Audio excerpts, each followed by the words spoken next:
Now next theorem is use of convolution theorem. We are saying what?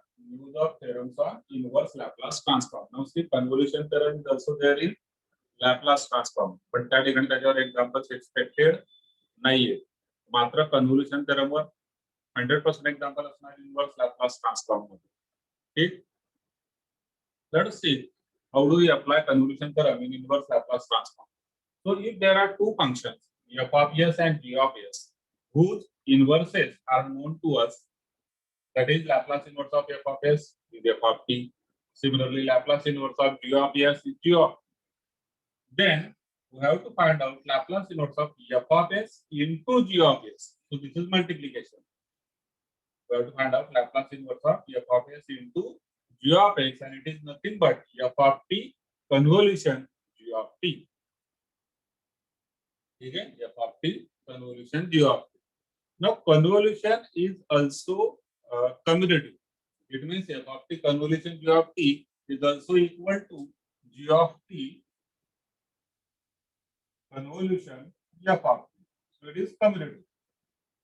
As in case of multiplication, these two functions can be replaced. Similarly, these two functions can be interchanged. So, what is convolution then? This is not multiplication, this is convolution. We have already discussed in Laplace transform. Now, what is convolution then? Then when we write f of t convolution g of t, it means it is the integral from 0 to t f of u g of t minus u du.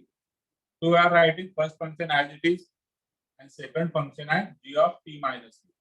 आता as it is म्हणजे f of t ला नाही लिहित आहे. त्या ठिकाणी काय घेतलं मी f of u. ठीक?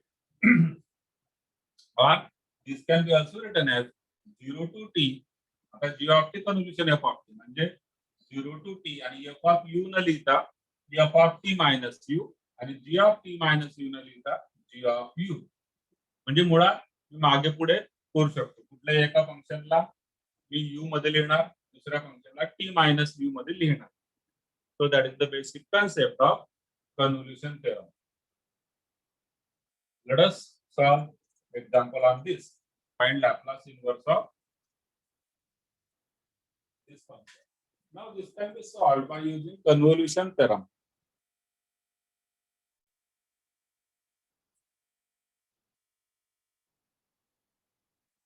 This example can be solved using convolution theorem. Now again, as I have said, there are many examples which can be solved by multiple methods. So this can also be solved by using partial fractions. But here we will be solving it with convolution theorem. आणि म्हणून subjective मध्ये काही वेळेस specific mention केलेलं असतं solve by convolution theorem. आणि जर त्याने लिहिलेलं नसेल कन्व्होल्युशन थेरम तर तुम्ही कुठल्याही मेथडने सॉल्व करू शकता. लक्षात घ्या. कन्व्होल्युशन थेरम मेन्शन नसेल तर कुठल्याही मेथडने सॉल्व करता येईल. कुठल्याही म्हणजे पार्शियल फ्रॅक्शन होत असेल किंवा अजून कशाने होत असेल तुम्ही करू शकता. पण जर का मेन्शन असेल कन्व्होल्युशन तर कन्व्होल्युशन करावं. Okay, now let us solve this. So this function is nothing but it is Laplace inverse of.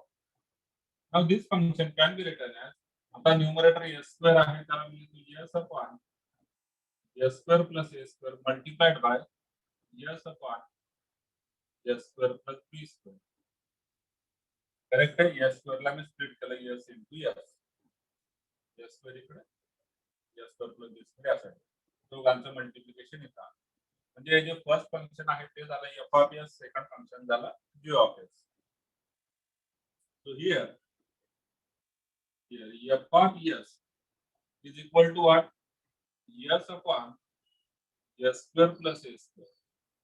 आणि therefore f of t काय असेल मग? f of t म्हणजे याचा इनव्हर्स. काय असणार तो? cos t. Formula cos t साठी करा. Also g of s is nothing but what is g of s? s upon s square plus b square. And therefore g of t is nothing but आता याचा inverse तो असणार cos A T. दोघांची inverse मी find out केली F of T आणि G of. आता जे काही इनवर्स आहे F of S into G of S ते म्हणजे या दोघांचं कन्व्होल्युशन आहे. Let us see how to solve this. म्हणजे पुढे आपल्याला बेसिकली करायचं काय इंटिग्रल फाइंड आउट करायचं. आता इंटिग्रेशनचं नॉलेज असलंच पाहिजे. ठीक. आणि मग खाली येणार therefore Laplace inverse of F of S into G of S is equal to म्हणजे हेच Laplace inverse of F of S into G of S G of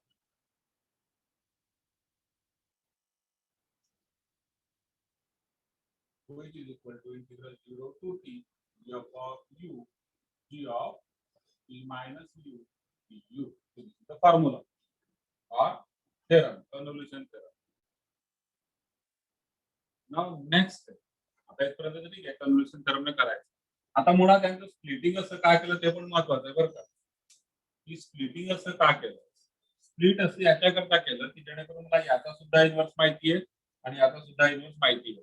हे दोघांना स्प्लिट अशा पद्धतीने करायचं की दोघांचे इन्व्हर्स आपल्याला स्टँडर्ड फॉर्म्युलावरून माहित पाहिजे. येतं लक्षात. नंतर तुम्ही इथं असंही करू शकता आता एस स्क्वेअर आहे की नाही तर फक्त डिनॉमिनेटरला स्प्लिट केलं आणि इकडे 1 घेतला इकडे एस स्क्वेअर घेतला. तर इकडे 1 घेतला तर ठीक आहे हरकत नाही तुम्हाला याचा इन्व्हर्स तरी मिळून जाईल sin 80 अपॉन a चा. पण मग सॉरी आणि इकडे मात्र तुम्हाला इन्व्हर्स मिळणार नाही कारण s square upon s square plus b square असा काही आपल्याकडे स्टँडर्ड फॉर्म्युला नाही. ठीक. म्हणून स्प्लिटिंग अशा पद्धतीने करायचं जे फंक्शनचं स्प्लिट दोन पार्ट मध्ये असे करायचे की दोघं पार्टचा इन्व्हर्स आपल्याला माहित असला पाहिजे. चल आता पुढे हे दोघं कसे फाइंड आउट करायचे ते आपण बघू. This is equal to integral 0 to t. आता बघा एफ ऑफ टी म्हणजे काय. एफ ऑफ टी म्हणजे cos at. मग टी च्या ठिकाणी मला घ्यायचा u कारण हा एफ ऑफ u आहे. एफ ऑफ u म्हणजे टी च्या ठिकाणी u घ्यायचा दोघं साइडला मग होणार cos au into G of T minus U. हा जी ऑफ टी आहे. टी च्या ठिकाणी टी मायनस यू घ्यायचा मग cos bt आहे तो होऊन जाणार cos b into T minus you you. बघा जी ऑफ टी मायनस यू काढताना टी च्या ठिकाणी टी मायनस यू घेतलेला आहे. क्लिअर आहे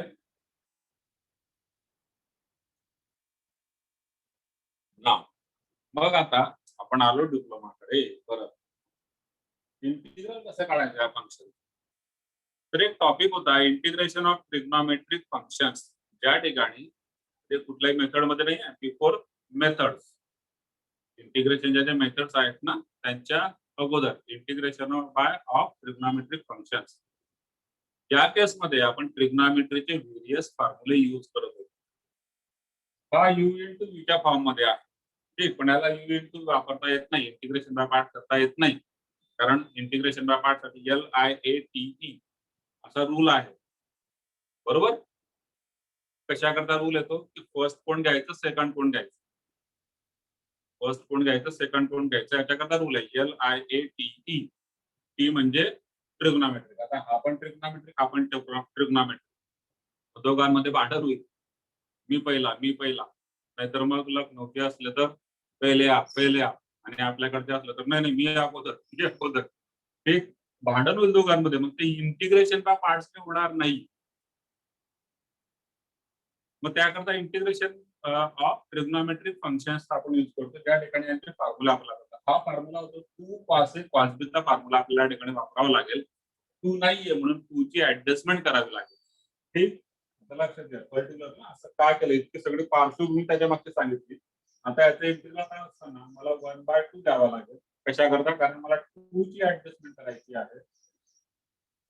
आता 2 मध्ये मल्टिप्लाय होणार मग 2 cos au into cos b bracket मध्ये जाऊ देतो तो होणार bt minus bu du. Now this is 2 cos a cos b. ठीक आहे 2 cos a cos b आणि याच्याकरता फॉर्म्युला आहे 2 cos A cos B साठी cos of A plus B plus cos of A minus B.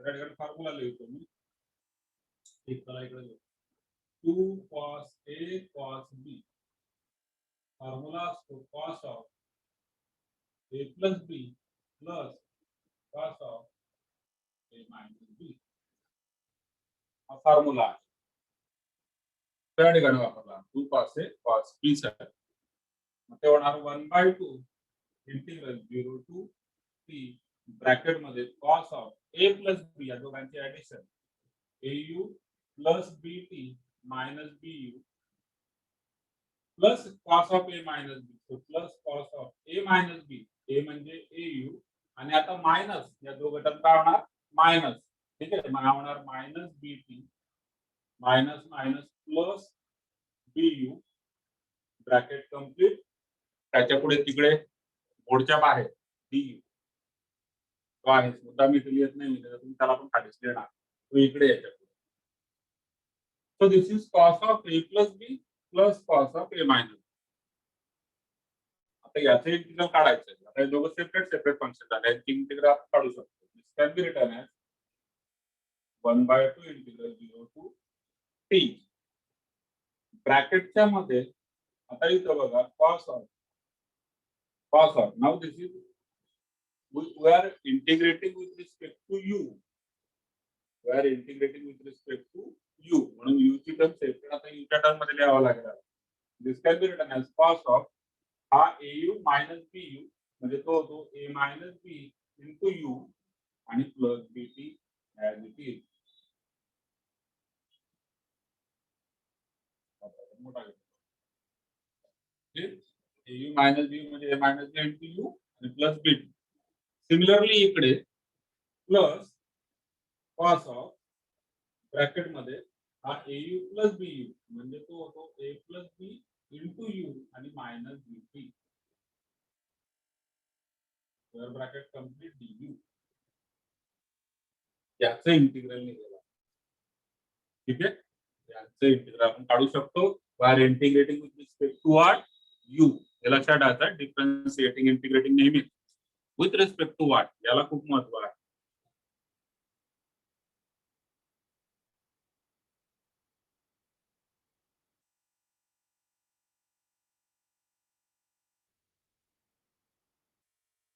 Now next this is equal to तुमच्यापैकी कोणी late join होत असेल ना तर ग्रुपवर मेसेज टाकत जा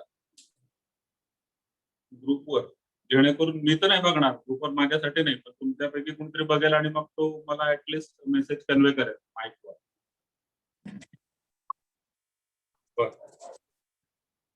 now we have to find out integral of this with respect to u बघा आता सगळ्यात अगोदर कोण आहे cos cosचं इंटिग्रल असतं साइन ठीक है cos चा integral sin not minus sin cos चा डेरिवेटिव माइनस sin cos चा integral sin now 1/2 as it is इकडे कर्ली ब्रॅकेट देतो cos चा इंटीग्रल होऊन जाणार sin इथे स्क्वेअर ब्रॅकेट देऊन टाकतो आपण a minus b into u plus bt cos चा इंटीग्रल sin मात्र cos x चा इंटीग्रल sin x पण इथं x नव्हता कोण होता a minus b into x होता म्हणजे या u चा कोएफिशिएंट कोण आहे a minus b तो इथं मला डिनॉमिनेटरला घ्यावा लागणार सिमिलरली इकडे सुद्धा होणार प्लस cos चा इंटीग्रल sin ब्रॅकेट मध्ये a plus b into u minus bt आणि डिनॉमिनेटरला u चा कोएफिशिएंट म्हणजे a plus b हा ब्रॅकेट कंप्लीट आणि याला लिमिट आहे 0 टू t आता मुळात लक्षात घ्या की या ठिकाणी हा फॉर्म्युला कसा आला परत एकदा सांगतो फॉर्म्युला कसा आला cos of a minus b into u आहे म्हणून डिनॉमिनेटरला a minus b येणार cos चे integral sin a minus b u चा कोएफिशिएंट तो डिनॉमिनेटरला इकडे पण a plus b u चा कोएफिशिएंट तो डिनॉमिनेटरला what is the reason formula हा आहे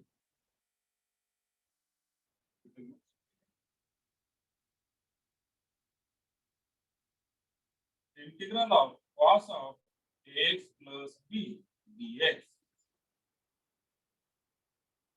कंपोजिट लिनियर फंक्शन याचं इंटिग्रल काढत असताना कॉसचं integral sine x plus b, मात्र एक्स नव्हता, एक्सच्या ठिकाणी एक्स होता, म्हणून डिफरन्शिएशन मध्ये डेरिव्हेटिव्ह मध्ये आपण इंटू ए करतो, इंटिग्रल मध्ये अपॉन ए करतो.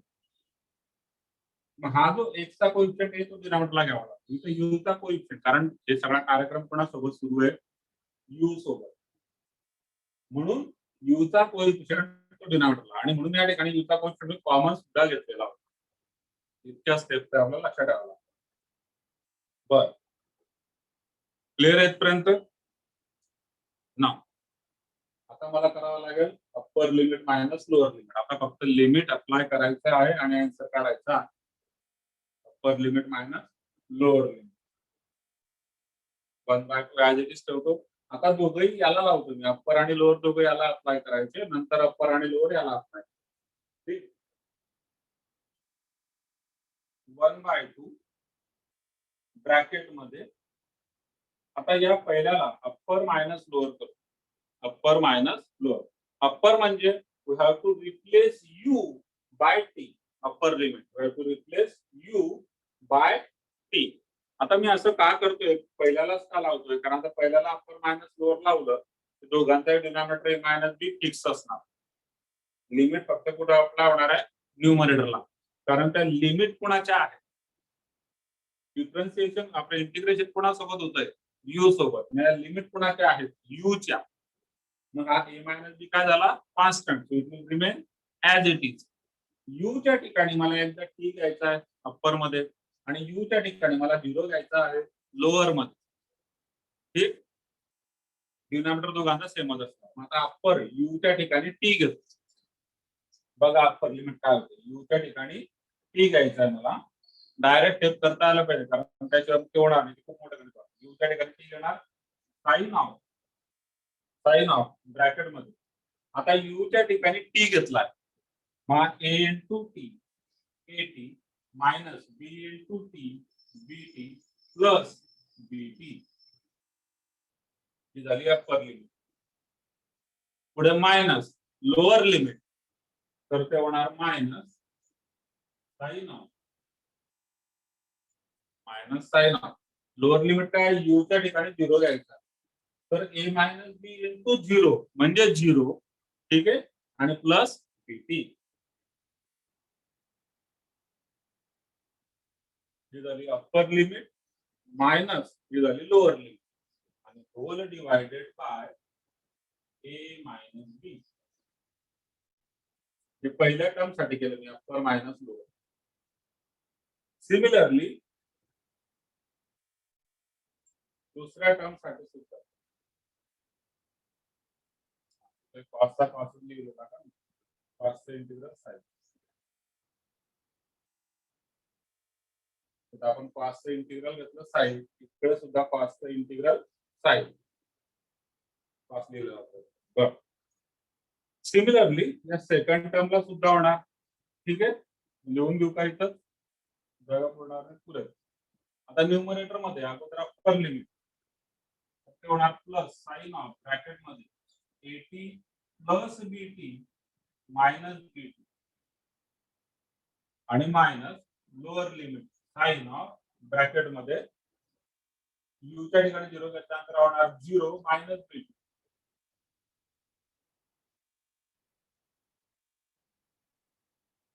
डिनॉमिनेटरला ए प्लस बी. इथं करली ब्रॅकेट क्लोज. कंप्लीट याच्या डिनॉमिनेटरला ए प्लस बी आहे, इथून इथपर्यंत डिनॉमिनेटरला ए प्लस बी आहे. इथपर्यंत स्क्रीनशॉट घेऊन द्या, काही अडचण असेल तर विचारून घ्या, म्हणजे मग मला लेफ्ट हँड साइडला इरेज करून पुढे सॉल्व करता येईल.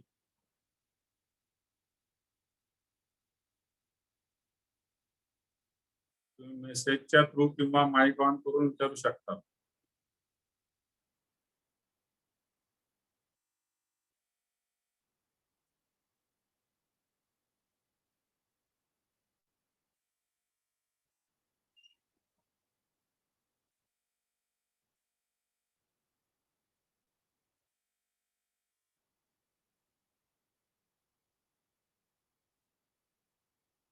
ठीक, चालेल. पुढे solve करतो मी याला.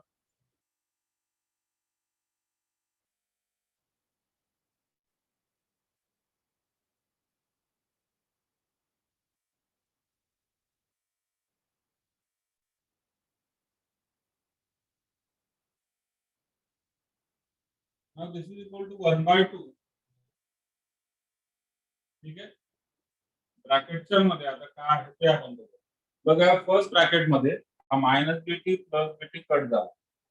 या सेकंड ब्रॅकेट मध्ये plus b t minus b t cut झाला.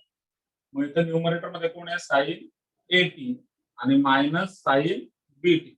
न्यूमरेटर मध्ये sine eighty minus sine BT, डिनॉमिनेटरला ए मायनस बी. ठीक. पुढे प्लस प्लस हे पण तुम्ही टाका त्याच्यामध्ये फॉर्म्युला लिहून द्या. त्याच्याशिवाय इंटिग्रल कसं काढलं ते समजणार नाही.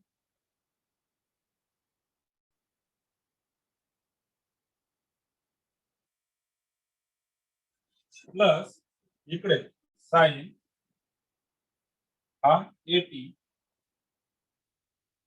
पुढे घ्या minus sine of minus BT. बघा sine of minus BT which is nothing but sine BT. Sine of minus BT is minus sine BT आणि हा इथला मायनस तो होऊन जाणार प्लस साइन बीटी, डिनॉमिनेटरला ए प्लस बी. हे सिम्प्लिफिकेशन आहे. अजून हे आन्सर सिम्प्लिफाय होऊ शकतो. याला सिम्प्लिफाय करावं लागेल. आता या दोघांचा एलसीएम घेणार. ब्रॅकेट देतो आता दोघांचा LCM minus B into A plus B LCM होणार A minus B into A plus B. Cross multiplication method. हा इकडे मल्टिप्लाय होणार प्लस हा इकडे मल्टिप्लाय होणार. अगोदर याला इकडे मल्टिप्लाय करतो. Total 8 terms will be there. 8. Yeah, 2 multiplied by 2, 4 terms. 2 multiplied by 2, 4 terms. 8 terms will be there. ठीक. अगोदर ए ने मल्टिप्लाय केलं या दोघांना तर ए साइन एटी मायनस ए साइन बीटी प्लस बी ने मल्टिप्लाय करता प्लस बी sign eighty minus B sign BT. ठीक आहे. हे फक्त ए प्लस बी या दोघांना मल्टिप्लाय झाला. आता ए मायनस बी या दोघांना मल्टिप्लाय होणार. इकडचं पुसतो मी आता. परत एकदा विचार करतो काय डाऊट असेल विचारून घ्या मग पुसतोय त्या साईडला. पुढे कंटिन्यू करतो. सर एकदा डायरेक्ट कॉमन काढलं तर आपण ए आणि बी. ए आणि बी कॉमन नाहीये. नाही नाही मल्टिप्लिकेशन करताना सेकंड स्टेपला म्हणजे ए प्लस बी इंटू हा ब्रॅकेट असं म्हणतो. हा नाही म्हणजे ए ब्रॅकेट ए इंटू हे दोघं पण मग हा A bracket sine eighty minus sine BT. A bracket sine eighty minus sine BT. हो हो करेक्ट आलं लक्षात. मग तेच म्हणतोय A in bracket sine eighty minus sine BT असं लिहिणार ना. मग तसं लिहिल्याने का एक स्टेप अजून वाढेल. तसं लिहिल्याने एक स्टेप अजून वाढेल. कोणती पुढे हे करावंच लागेल. हे असं सेपरेट करावंच लागेल. त्याचं रिझन काय आहे की त्या पुढे कॅन्सल होणार आहे. त्या पुढे कॅन्सल होणार आहे. लक्षात येतं बघा इकडे पण ए साइन एटी बी साइन बीटी आहे. काही पॉझिटिव्ह आहेत काही निगेटिव्ह आहेत म्हणजे काहीतरी कट होतील आणि काहीतरी डबल होतील. हा कन्सेप्ट म्हणून आपण ते डायरेक्ट इथंच करून घेतलं म्हणजे एक स्टेप वाढेल.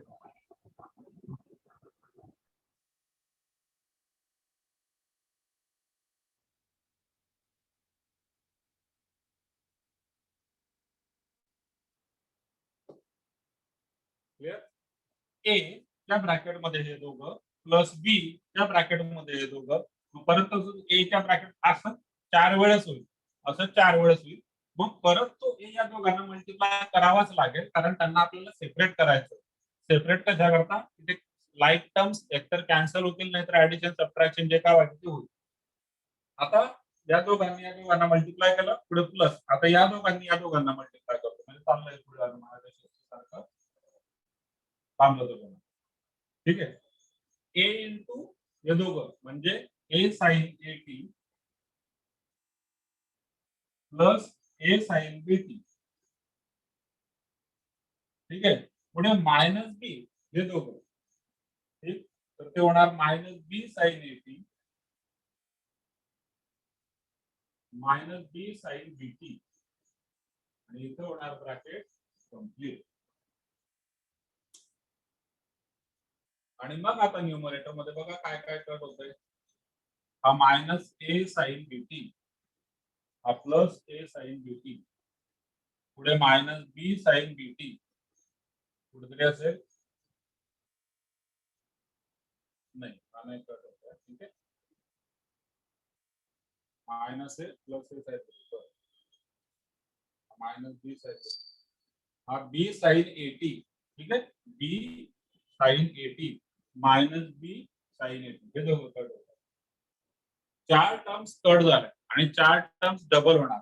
बघा this is equal to 1/2 bracket मध्ये. आता हा A sine A T plus A sine A T म्हणजे तो झाला double A sine A T. तसंच हा minus B sine B T आणि आपण minus B sine B T तो सुद्धा झाला double B sine B T. मग तो जो डबल आहे तो तुम्ही कॉमन घेऊन टाकतो आणि ब्रॅकेट मध्ये इथं कोण आहे ए साइन ए टी इथं कोण आहे minus B sine B T. ठीक आहे. आणि डिनॉमिनेटरला काय आहे ए minus B into A plus म्हणजे ए स्क्वेअर मायनस बी स्क्वेअर. हे फायनल आन्सर होऊन जातं. हा 2 कट होणार इथं आणि मग फायनल आन्सर होणार न्यूमरेटर मध्ये A sine A T minus B sine B T डिनॉमिनेटरला A square minus B square.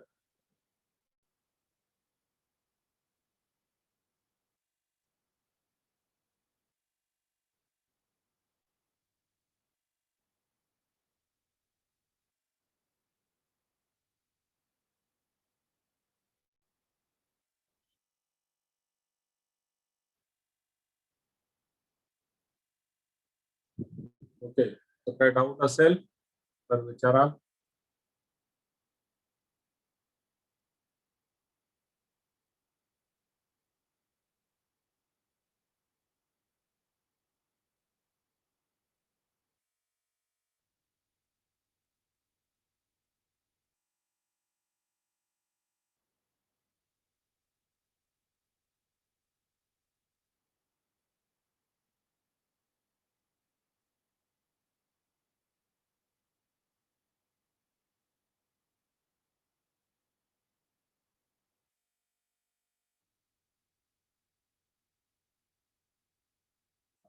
मग अजून एक एक्झाम्पल घेऊया आपण कन्व्होल्युशन थेरम वर.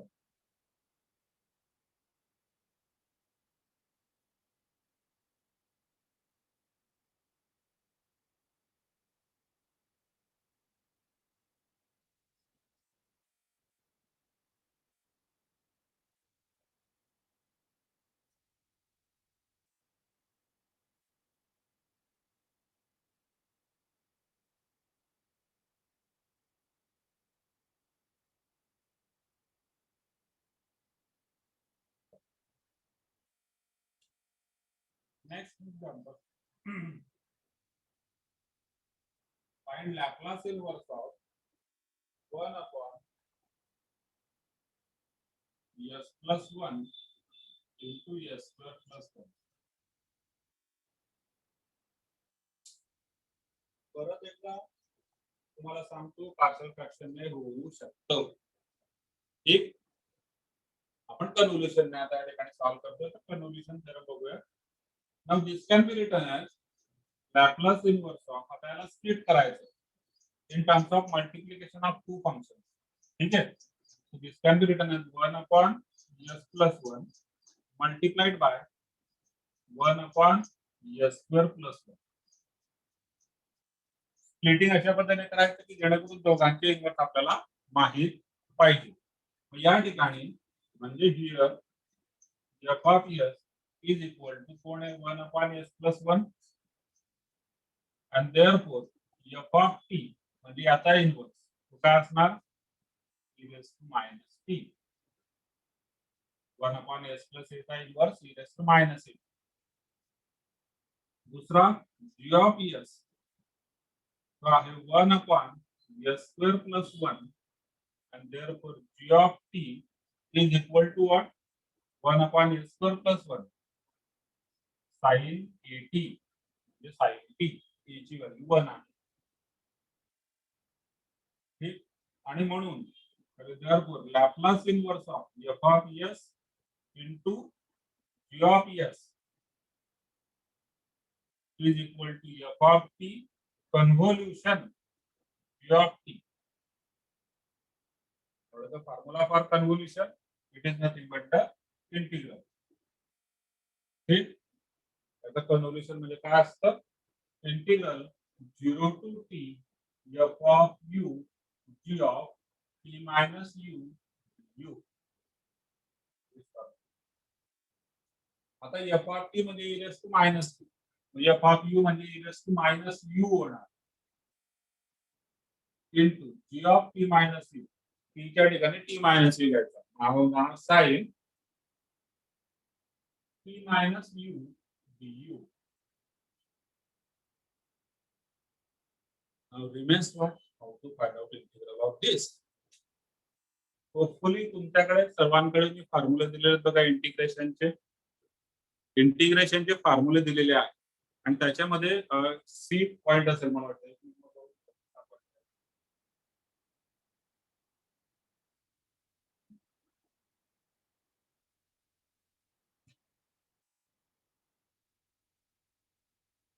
तुम्हाला जे फॉर्म्युले इंटिग्रेशनचे दिलेले आहेत त्याच्यामध्ये स्टँडर्ड इंटिग्रल्स ठीक आहे स्टँडर्ड कारण जोपर्यंत सांगणार नाही तुम्हाला की नेमका फॉर्म्युला कुठून आला तोपर्यंत त्यात गंमत पण तो नेमका लक्षातच पाहिजे की ओके ठीक आहे हा फॉर्म्युला मी वापरलेला आहे ठीक स्टँडर्ड इंटिग्रल्स या नावाचं फॉर्म्युले मी तुमच्या सोबत शेअर केले स्टँडर्ड इंटिग्रल्स त्या स्टँडर्ड इंटिग्रल्स अर्थात डिप्लोमाला जे दिलेले होते तेच आहे सेम याच नोट्स डिप्लोमाला दिलेल्या होत्या आणि त्या ठिकाणी मी सांगितलेलं होतं ते तिथं सुद्धा की याच्यातले बरेचसे फॉर्म्युले मी कट केलेले होते डिप्लोमाला की नाही याची गरज डिप्लोमाला तरी नाही ठीक आहे त्यामध्ये दोन फॉर्म्युले होते exponential and logarithmic limits part B मध्ये एक्सपोनेन्शियल अँड लॉगॅरिथमिक लिमिट्स त्याच्यामध्ये 5 नंबर आणि 6 नंबर पाहिजे दिसत नसेल तुम्हाला पण फक्त जस्ट तुमच्या रेफरन्ससाठी कारण या नोट्स तुमच्याकडे पण आहे 5 नंबर आणि 6 नंबर फॉर्म्युला आहे दोन फॉर्म्युले आहेत ते e raised to ax into sin bx dx आणि दुसरा आहे e raised to ax into cos bx dx हे दोन फॉर्म्युले आहेत आणि हे दोघंही फॉर्म्युले डिप्लोमासाठी मी सांगितलं होतं की यांचा डायरेक्ट ऍप्लिकेशन नाहीये त्यामुळे फॉर्म्युला म्हणून आपल्याला त्या ठिकाणी लर्न करायचा नव्हता एक्झाम्पल म्हणून सॉल्व्ह करायचा होता पण तो लिस्ट मध्ये दिलेला होता त्याने तो आपल्याला आता डायरेक्ट फॉर्म्युला म्हणून वापरायचा आहे लक्षात घ्या इंटिग्रेशन बाय पार्ट नाही करत बसायचं इथं इंटिग्रेशन बाय पार्ट्स नाही होणार गणित आहे ठीक आहे इंटिग्रेशन बाय पार्ट्सचं एक्झाम्पल आहे पण ते नाही करायचं मला डायरेक्ट फॉर्म्युला वापरायचा आहे तो फॉर्म्युला कुठे आहे स्टँडर्ड इंटिग्रल्स त्याच्यामध्ये part B exponential and logarithmic functions त्याच्यामध्ये 5 नंबर आणि 6 नंबर आता मी दोघं का सांगतो 5 आणि 6 कारण दोघं सेम आहेत e raised to x sin bx आणि e raised to x cos bx मग इथं cos पण येऊ शकतो ना cos येऊ शकतो इथं जे फंक्शन आहे हे असं होतं एक्झाम्पल या 1 च्या ठिकाणी जर मी यस घेतला काय घेतला यस तर इथं तो 1च राहणार यस इकडे येणार आणि यस अपॉन यस